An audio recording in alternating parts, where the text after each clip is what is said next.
Hey everybody, welcome to Your Unpaid Therapist. Hello, welcome to another episode of Your Unpaid Therapist. I'm not getting paid. I didn't even get a donut. Oh, that's sexy though. I like it. I'm Valery Milagros Ortiz. I don't know. I am your host, Alikona. She's away. Bradford. This is Your Unpaid Therapist. Shoo-wah, cha-cha.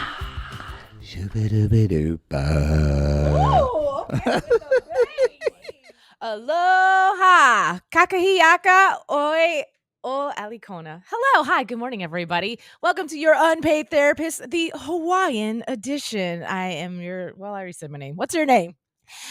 Hola, I feel like I had to say hola, buenos días, buenas tardes, buenas noches. Me llamo Valery Ortiz y estoy en Hawaii. Yay! Okay, so today we are going to talk about what's in a name. What's in a name, guys? So many things deeply connected to our name, whether it's your first, middle, or last name, which might sound like a strange topic, but don't worry, when we get into it, it's going to get juicy. Or at least I think so. I don't know. But we always kick things off with our, excuse me, I had to swallow. Go ahead, what? That's what she said. I know. Our song of the week. You know why I had to pause? Because I was gonna say our Never Have I Ever, and I'm like, we haven't done that since like the 1800s. But anyways, Not the 1800s. Yeah. Hi. Oh, okay. Hi. I just shoved the mic in her face, so she's like, "Oh, okay, it's my turn. Yes, you talk, you sing." Okay, so if you're watching the video version, so I have this little ice thing on my hand because I woke up. I don't know, something's wrong with my finger and I can't straighten it. So I'm gonna hold my phone with the lyrics. And for all of you Espanol speaking people, you might have known this song. Quisiera decirte que hoy estoy de maravilla, que no me ha afectado lo de tu partida, pero con un dedo no se tapa el sol. Estoy muriendo, muriendo por verte. Me estoy muriendo, agonizando, muy lento y muy fuerte. Vida, devuélveme mis fantasías, mis ganas de vivir la vida. Devuélvemela. Cariño mío, sin ti yo me siento vacío. Las tardes son un laberinto y las noches me saben a puro dolor. So, this song was not chosen because of what the lyrics really mean. The title of the song is A Puro Dolor, which means pure hurt, and it's a love song. But I was just so frustrated this morning with this thing. I don't know what's happening to my finger, and I can't straighten it. And actually, my mom even thought, said Alikona, she was like, did you get bitten? Like, whatever. And that's kind of how my mom said, because something like that happened to her when we went to Puerto Rico. But it's at like the joint, and actually, like right there, it looks like I have something weird. And I've just been, it's, first world problems, but it's just been frustrating because I've just been doing things mainly with my right hand, which is good that I'm right-handed. So it's a puro dolor because it hurts. That is my song. I'm no expert in Spanish, but I feel like that was more than a chorus. So It was, and after I realized it, I was like, oh, I started way too early. okay, I was doing a little shimmying at 5, 6, 7, 8, which turned into like 5, 6, like 25. I was like, wait a minute. Okay, so my song is more silly, and it's because, well, don't look at the lyrics. And I'm not going to sing the whole song, but I'm about to get my rap on. So for those of you who are children of the 80s and 90s, you may know this. I'm king, and they know it. When I snap my fingers, everybody say short, I'm hot, and you're not. But if you want to hang with me, I'll give it one shot. Top that. You can give it, but blah, blah, blah, blah. Well, shit. Let me start over. You can give it all you can, but you never top that. You can dream until you're blue, but you can never top that.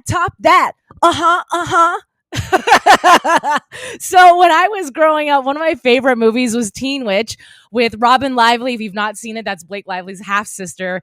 Such a cool movie. It's what the Sabrina Teenage Witch TV shows were all based off of, but obviously more poppy and light because it was an older movie. But last night, Val and I were talking, and she was like, "No, I've never seen that movie." I was like, "What?" So I made her watch this really horrific rap scene that this white guy does. So I was like, "Cultural appropriation."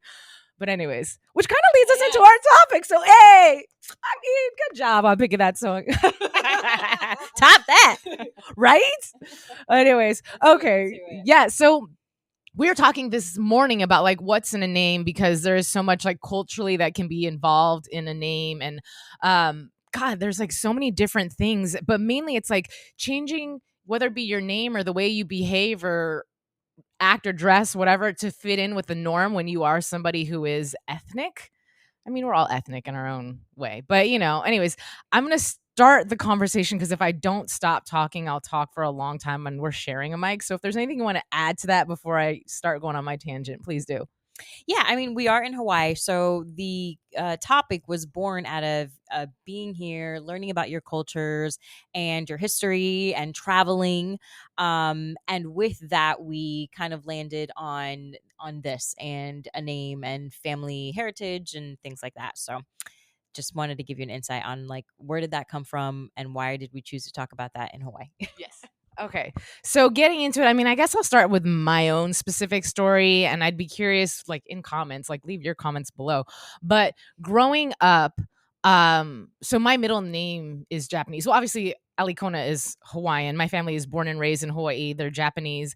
My dad, who is the Caucasian Polish of the couple, if you will, is the one who told my mom, like, I really want to make sure that our daughter knows her Japanese side of the family. So every summer I was shipped off here, and it wasn't like, ooh, Hawaii. It was, I'm going to grandma and grandpa's house. And then they make me on the weekends go to something called bone dance, which is like a Japanese folk dance.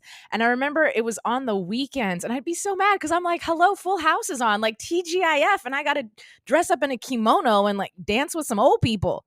No offense. I was a child. But anyway, so that said, that's my Japanese side. And what's interesting is I regular life grew up most of my life in North Carolina before moving to Vegas, and it's all Caucasian people. With you have black people, but mainly Caucasian people, and there were two other Asians that I knew, but they were full Asian and I was half. I was Wasian. So I was really trying to lean into that white side because I wanted to be cool.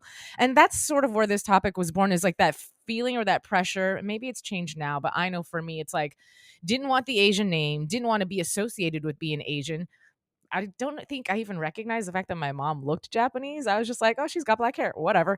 But like, my middle name is She's Away, and all the white kids would be like, oh, she's away. Where did she go? Ha ha ha ha ha. And like, I could never get away from that. So then it got to a point where I wouldn't tell anybody my middle name. And I told my mom she's not allowed to tell anybody. Like, even through college, my friends would ask, like in high school, just to be like, no, really, like, what's her middle name? And my mom would be like, sorry, I'm not allowed to tell you because my daughter. And what's sad is that I have my mom's middle name.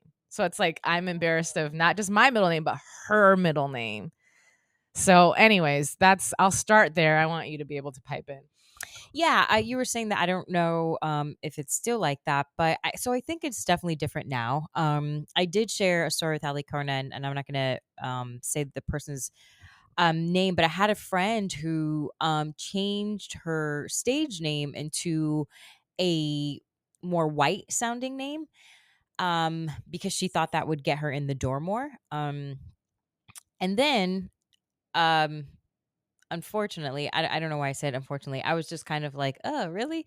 Then when ethnicity became more popular and that's even ill. Weird to say, right? Yeah, but that and in TV and film, like that was kind of like the thing. Every breakdown, and a breakdown is like every notice that they're looking for actors has a description of what they're looking for. So there was a time, finally, where most of the characters people were looking, or casting was looking for, were ethnic, black and brown.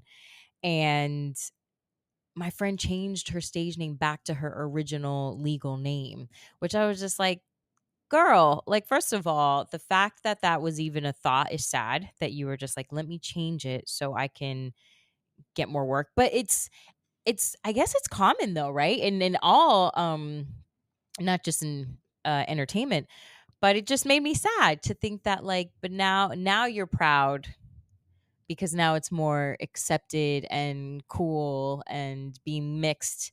I feel like you see it everywhere. Well, not everywhere. Um, but yeah, so I don't know. I'd be curious to know if there's people like you, like right now, who would feel still like embarrassed to be biracial. I don't know about necessarily biracial per se, and I think Scout, my tag team partner slash Jennifer, I don't know if we talked about this on the podcast, but it is when you are half Asian and half white, like you don't fit in with Asian people because you're not Asian, especially by your elders. And then when you're white or try to hang out with the white people, like you're not white because your name's not white. And some people will view you as having, this is horrible to say, but it was said like chinky eyes. And I've had people, by the way, not that this podcast is all about racism, but I remember when I was a makeup artist, this Russian lady kept on saying, "You Russian." And I was like, "No, man, like I'm Japanese, like Japanese and white, but like I'm not Russian. Are you sure?" Yes. She asked me 3 times if I was sure. And I'm like, I know what I am. And that's when I finally said, hey, like I'm Japanese. And she's like, Japanese, Japanese. I said, yeah. She goes, oh, Japanese? And for those of you who are listening, she took her fingers, put them at the corner of her eyes and pulled her eyes out and made them like slanted. And that's the shit that you would see as a kid growing up. And that's why you'd be like, no, I'm not Asian. And my mom said she even used to like, what's weird, she grew up in Hawaii where it's like predominantly Asian, but she tried to like tape her eyelids so she would have like a crease. And to me, that's so sad because I feel like a lot of ethnicities, especially Asian for some reason, it's like there's a lot of shame in that. And we were talking about the whole what's in a name. Like, when you go to the salon and it happens to be a Vietnamese salon, that your lady's name is not Kim or Tina, but they do that to make it easier for you. And I say you as like a general, like, no offense, but for like white people or like it just for Americans. How about that? They make it because they don't want to complicate things and they don't want to be made fun of or whatever the case may be. But for me, I'm like, fucking don't be lazy and learn a name. Like that is your name. That's who you are. There's so much in that. And to go back to what you were saying, as far as like being proud, or maybe you said or didn't say, but it's like there wasn't a lot of pride growing up for me personally. Again, maybe because I was in North Carolina, but it's like I didn't want anybody to know I was Asian. I was trying so hard to be white. And I don't know where that even came from. I just knew that I just was so ashamed. Not of like my Hawaii background, though, oddly. It was just the Japanese thing that I was like, don't want nobody to know. And I don't know. Like I said, I don't know where that comes from outside of it's just it wasn't cool. And I feel even worse for Japanese or any Asian men because they're so desexualized, if that is even a word. But you don't see them, like you don't see Asian men in the media As the heartthrob. yes, like portrayed as sexy. Only recently, like Crazy Rich Asians, or they've tried to start putting Asian men in these rom-com roles. But before that, you were the nerd, you were the gamer, you were the whatever. So nothing about an Asian man, like Asian women were exotic, but Asian men were goofy or nerdy or whatever. They were never seen as like sexy. And I've heard Asian men say that. So it's like, ooh. And I even grew up being like, ooh, I don't like Asian men. And I'm Asian. That doesn't make any sense. So, but I mean, you being Puerto Rican, I feel like you have a lot of pride in who you are and where you came from. But was it always like that as a child as well? Yeah, I mean, it's a running joke that it's like, tell me you're Puerto Rican without telling me you're Puerto Rican, because we post our flag everywhere we can. So that is very cultural. Being a very proud Puerto Rican, even though I didn't grow up on the island. But 100% Puerto Rican. Both my parents are Puerto Rican. I love our music, our food, our language is beautiful. I think I've never felt shame. I mean, I think the hardest part for me is being so light skinned and have green eyes. I think in middle school I had trouble with that because everybody thought I was a white girl. And right now I'm like tan because we had 2 days of sun. Woo! Hey. And I'm like, we got to get outside because it's sunny. But yeah, so people thought I was white, and that was like my bullying. Well, and I had a unibrow. But I hated, funny enough, like I hated being thought that I was white because I was like, but I'm not. And then now it's like it's just ignorance, obviously. But I had told Alikona a story, and I think I've shared this before, but I'll share it again because it's about the name. My mom, I forgot where we were, but we were together and she was introducing herself, and she said her name, Aracelis. And anytime I've shared my mom's name, if it's a white person or just not Latino, um, I'm like I say her name's Aracelis, but Aracelis or Ara, trying to make it easier for them. And for whatever reason, this moment just like stuck with me because my mom said Aracelis, and then they were struggling, and she was like Ara Celis, and then she's like okay, and then I think she said Ara, but she didn't say like Ara.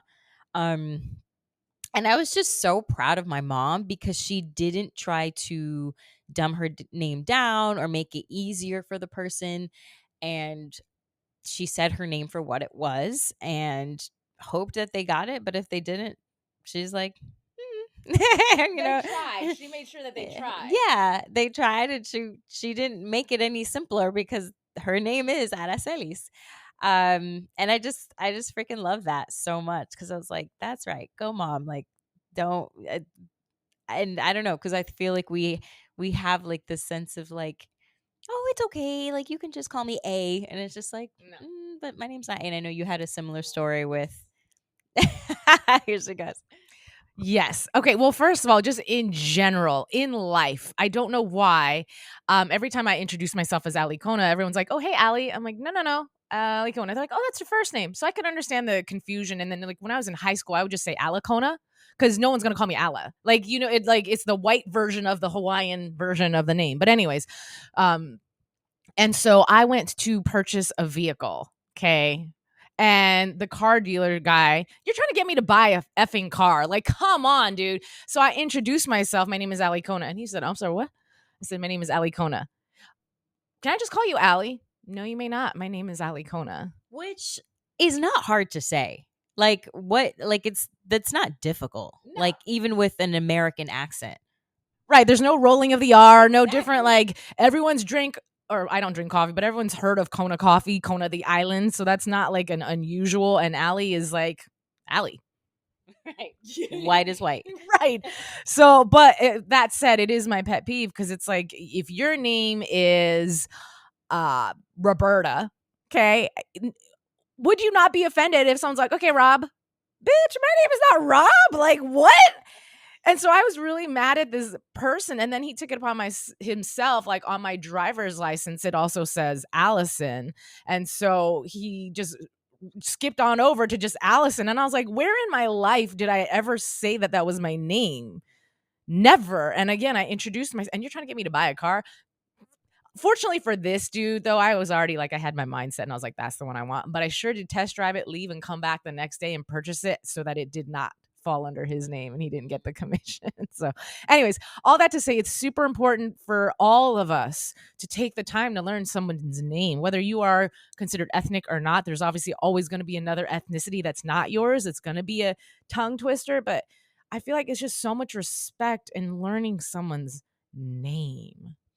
Yeah, and I mean the whole topic, started with just learning people's culture and ways of thinking. And obviously we were supposed to go to this culture center, but because of rain and different things, we were just like we didn't make it out. But traveling, at least for me, is one of my and I know definitely it is for you, but it's one of my favorite things to immerse myself. And I'm saying this knowing that I also have trouble immersing myself in like not my routine, but I still really, really like it. And just seeing different people and their way of life and their food and what they're exposed to, or very much what they're not exposed to. I remember going to Morocco. That was like one of like the biggest like culture shocks that I think probably of anywhere I've traveled, that I was like, oh wow, like it was different. But that was just so cool. So Oh no, I was just gonna. It's so funny. Like we're such good friends. She can read my eyes.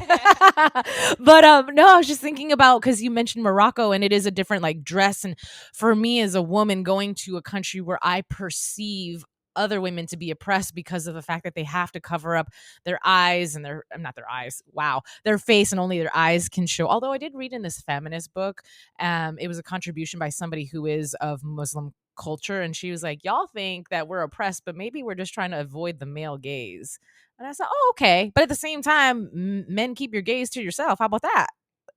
But that's a different podcast. Anyways, point being is instead of looking at something different with criticism or ew, that's weird or why, da, da, da, it's like take the time to just ask why and learn, because just because it's not your way doesn't mean it's not the way. It's just a different way.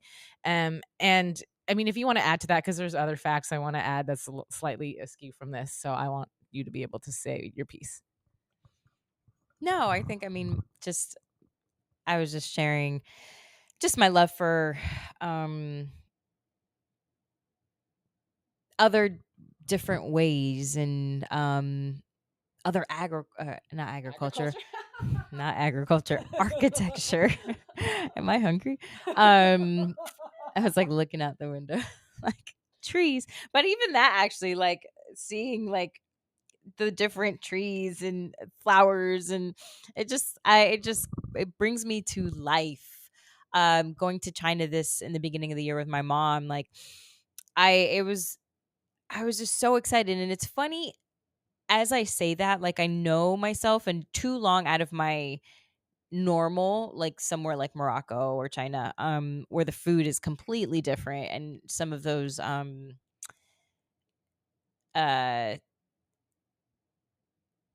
like easy things that were what's the word I'm trying to think of? I can't, like luxuries, some like all the Starbucks on every corner or whatever. Um Not having that, like, sometimes is troublesome. So we actually travel with like all of our favorite snacks and protein powder, and so just even saying that out loud, it just sounds so privileged. um but being able to experience other ways and just forcing myself out, I feel like is such a learning lesson and is important for everybody. And getting out of your freaking bubble. And I mean, you can do that in the US. Like listen, you can do that in the US. Take that for what it is. And sometimes you don't want to go into some of those other bubbles because you'll be, I don't know, not loved, uncomfortable. Yeah. But yeah, that was really it. What were you gonna say? So mine's going a little off but on. So I wanted to talk about the fact that to take the time to acknowledge we don't learn everything in history, right? So again, kind of slightly different topic, but it's a tangent that I want to get onto because when I was in college, when I was in high school, the things that we studied in history, American history, not to get all heady on you guys, but was predominantly the Native Americans, slavery, maybe a little fraction of Latino history and a little fraction of Chinese history. But it's like we don't even think about like all the railroads were built by Chinese people. We don't, how did they get here? Like there's a whole history. And maybe you don't care, but it's important to care because this country was built on the backbone of plenty of minorities. So all that to say, me being Japanese, me spending time in Hawaii, still did not know. I came into California and was like, let's go to a museum, whatever, which by the way, I think it's important. Maybe that's the purpose of my tangent to go see stuff like this. But I went to a Japanese museum and was like, oh shit, we had internment camps in America for Japanese people? Like, wait, what? And it's like, oh, hold on. Like, my mom's boyfriend's ancestors were there. And I'm sure I probably had ancestors that were there. And like realizing the reason, because I've had other people, like Armenian people are very common in LA, and they're very proud of who they are and speak their language. And I've had other people be like, well, how do you not know Japanese? Like, why didn't nobody teach you? I'm like, well, my grandparents know it.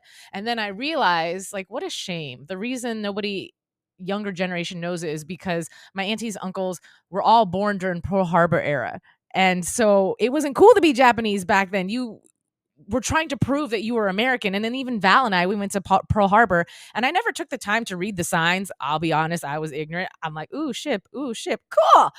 But actually going into the museum and acknowledging things that I've already heard, which is basically like, people didn't know if you were a spy or not. You could be born and raised in Hawaii, but because you have Japanese ancestry, like, bitch, you might be in an internment camp. And so it's like trying to prove how American you are. And in that, I think my grandparents were like, we're not going to teach our kids Japanese and have them be confused with being a quote unquote Jap. We want to be as American as possible. So you are not going to learn.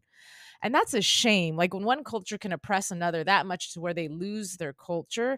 And the same thing for Hawaii people. Like hula was banned. Nobody, by the way, do y'all know? This is my, like, nobody cares, but I'm going to share it with you. Do you know that Queen Liliuokalani got, like, taken for? Like, she got tricked into signing some shit that gave Hawaii to America. And it wasn't until Bill Clinton, this happened ages ago, but Bill Clinton, president in the 90s, formally apologized and acknowledged, like, we bamboozled you. We're so sorry. And America is, like, still in the process of giving the indigenous people their land back, which is crazy. And nobody knows that, but everybody comes to Hawaii and they're like, oh, it's a paradise. Anyways, so for those of you, that's like your brief history lesson and my tangent of no cultures that were not predominant in school. And especially if your own culture wasn't studied in school, learn about it and share with friends. I think it's important. Yeah, I think that that happens with a lot of different cultures in different ways. And as you were talking, I was thinking too, because I'm thinking about, like, just because it's recent, some of the MAGA lovers who might be like, well, you are coming into our country, and so you learn the language, like, and then I've heard that, like, you're here, so speak English, and Learn how to speak Native American, bitch. right, but the Native Americans' land. yeah, no, for sure. But obviously the white man conquered, or I don't know about conquered, stole. But and so now, so just devil's advocate of just, like, you know, immigrants being like, oh, you don't know about our culture, and you don't know our language, and you don't know our stuff. It's like, their point of view is, we don't, because you came here. So according to them, again, not my opinion. So that's just another way of I've heard people say, like, that is why. And they're going to teach the bare minimum. They're going to ban books, and try to erase. I mean, let's look, Thanksgiving is around the corner. Just the idea of Thanksgiving, like, and all the stories that we were told, and the pilgrimage, and, like, they're all happy around the table. It's like, that's not the story. Right. So there's just, I think there's just so much. There's just so much. That even 4th of July, a lot of my friends don't even celebrate that anymore because of all the things that means.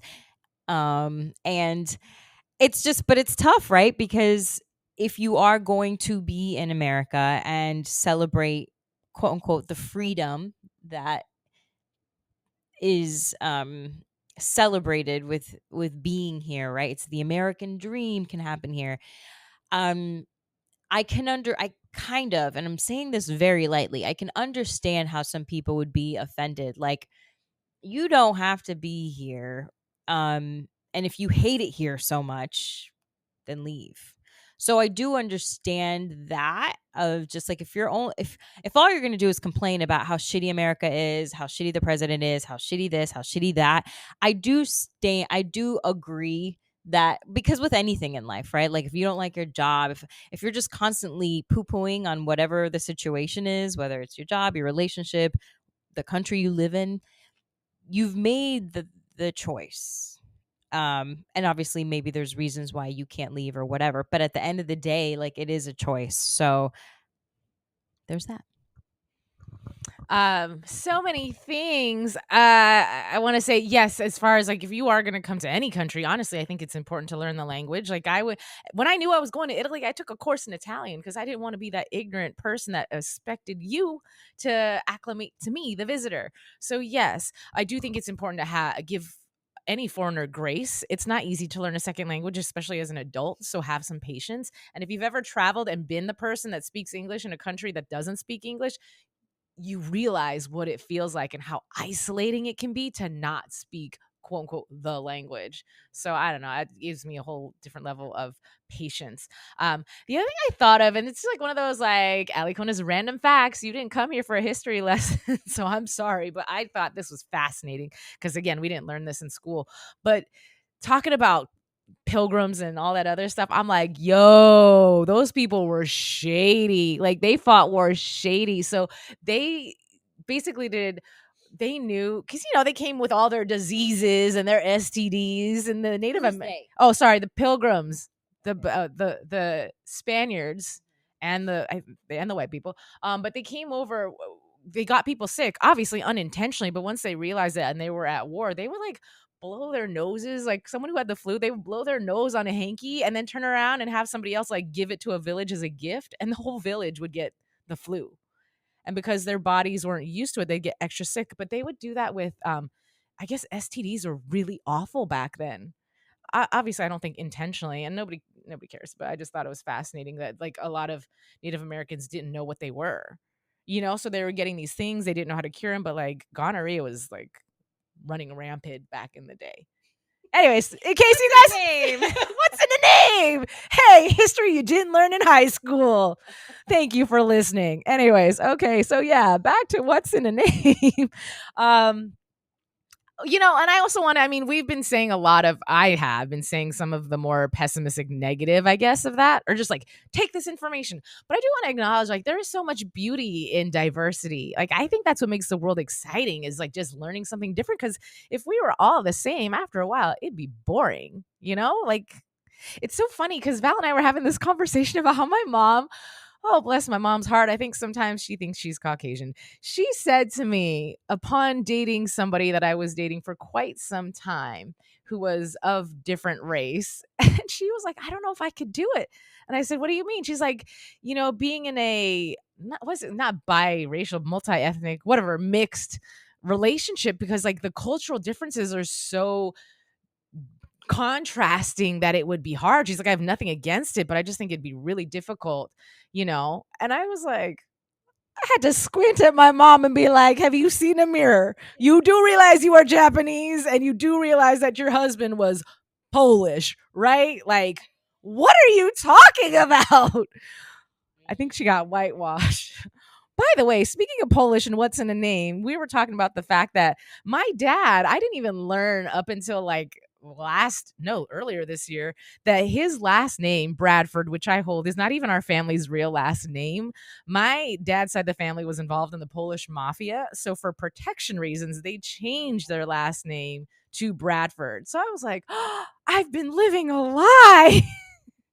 And my dad was in the mafia. Like I knew he was like in a lot of trouble, but the depths of the trouble I was very sheltered from. So anyways, fun facts. Fun facts. I love the story about your mom, because that is, again, I think that's happened to a lot of people, and like that denial of, like, blatant denial of who you are and what you look like and what people associate you with, and just your own prejudices of others, Or because I'm gonna let you. Well, okay, I take the mic.